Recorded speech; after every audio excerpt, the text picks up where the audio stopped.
Bonjour à tous et bienvenue sur la deuxième étape de la Vuelta. Étape vallonnée entre Benidorm et Calpe, longue de 199 km aujourd'hui. Une arrivée massive à prévoir, une première explication entre sprinteurs attendue. Avant cela, une échappée se dessine en deux temps. Deux coureurs parviennent à prendre leur distance avec le peloton. Il s'agit de Sander Armé de la Lotto Soudal et Angel Madrazo de l'équipe Burgos. Les deux hommes sont bientôt rejoints par Willy Smith de la Katusha Alpecin et Jonathan Lastra de Caja Rural. Les quatre hommes n'auront jamais plus de 7 minutes d'avance. La faute aux équipes de sprinteurs qui réagissent. Bora notamment qui place des hommes en tête dans le peloton pour favoriser une arrivée groupée pour leur sprinter irlandais Sam Bennett.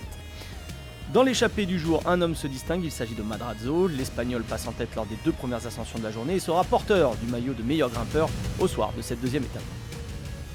L'écart chute à moins de 2 minutes à 45 km de l'arrivée avant la boucle autour de la ville d'arrivée de Calpe. Sentant le peloton revenir rapidement, Sander Armé, le Belge de la Lotto Soudal, décide d'attaquer en solitaire avant le sprint intermédiaire de Moreira. Il prend rapidement une quinzaine de secondes d'avance et va tenir jusqu'au sprint intermédiaire avant d'être avalé par le peloton. Les Jumbo-Visma, piégés hier, durcissent la course et les sprinteurs ont du mal à suivre bien avant la dernière ascension de la journée, l'Alto des Puig Llorenza. Sam Bennett, l'un des favoris de la Bora-Hansgrohe, finit par craquer à 29 km de la ligne. Finalement, les leaders sont à l'avant de la course dans la dernière ascension, théâtre d'une arrivée d'étape au Cumbre del Sol en 2015 et 2017. C'est un groupe d'une vingtaine de coureurs, de favoris même qui se détachent avec Valverde, Formolo, Quintana, Higuita, Lopez ou encore Pierre Latour. Dans la descente, un groupe de 6 se forme, il reste à l'avant Quintana, Roche, Aru, Roglic, Nieve et Uran. Ils ont encore 20 secondes d'avance à 10 km de l'arrivée. Ces 6 hommes semblent en passe de se disputer la victoire d'étape. Et c'est Nairo Quintana qui passe à l'attaque à 3 km de la ligne. Le Colombien qui va résister à ses poursuivants jusqu'au bout pour aller décrocher cette victoire d'étape.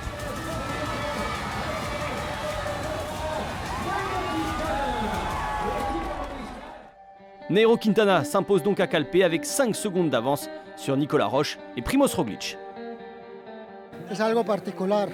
C'est quelque chose de particulier. Je ne pensais pas pouvoir gagner ce genre d'étape et il faut toujours une première fois.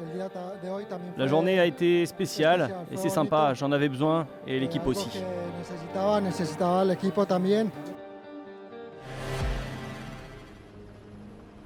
On attendait un sprint massif pour cette deuxième étape de la Vuelta, mais les équipes de favoris en ont décidé autrement. Piégés hier, les Jumbo-Visma ont tout d'abord roulé très fort pour revenir sur les échappées avant la dernière ascension de la journée. Ce sont ensuite les Movistar avec Valverde qui ont fini de dynamiter la course qui s'est transformée en une explication entre favoris. Parmi les 20 coureurs qui se sont portés à l'avant, on retrouvera certainement le prochain vainqueur de cette Vuelta. En attendant, c'est bien un coureur placé dans le groupe de tête à l'issue de l'étape qui prend le maillot rouge de leader. Il s'agit de Nicolas Roche, deuxième. Le classement général a déjà beaucoup évolué dès cette deuxième étape. Nicolas Roche profite d'un bon contre-la-montre par équipe et une bonne dernière ascension pour rester avec les favoris et prendre la tunique de leader. Grâce au jeu des bonifications, il possède 2 secondes d'avance sur Quintana et 8 sur Rigoberto Urán. Les autres maillots distinctifs à présent avec le maillot vert par points qui revient au vainqueur de l'étape, Nairo Quintana. Madrazo est bien le premier porteur du maillot de meilleur grimpeur après les points grappillés en début d'étape. Le meilleur jeune reste bien Miguel Ángel López de l'équipe Astana. Nicolas Roche s'empare donc du maillot rouge de leader pour la première fois depuis 6 ans. Il avait à l'époque en 2013 passé une journée en rouge. Fera-t-il mieux cette année? La question est posée.